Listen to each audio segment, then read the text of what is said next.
Au tennis, la surface du court a un impact considérable sur le jeu. 3 types dominent le circuit professionnel. Le dur, utilisé à l'Open d'Australie et à l'US Open, est idéal pour les jeux d'attaque. Le court est constitué de couches synthétiques ou acryliques posées sur du béton ou de l'asphalte. L'ensemble est rigide et uniforme, ce qui rend le rebond de la balle plus prévisible que sur gazon ou terre battue. Les échanges sont rapides car peu d'énergie est absorbée par la surface.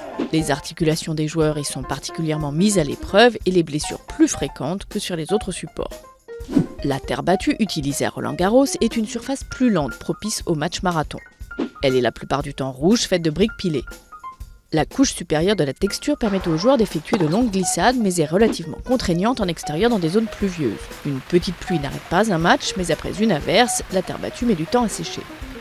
Les joueurs défensifs préfèrent cette surface qui leur permet de multiplier les effets. Elle est idéale pour les lifts.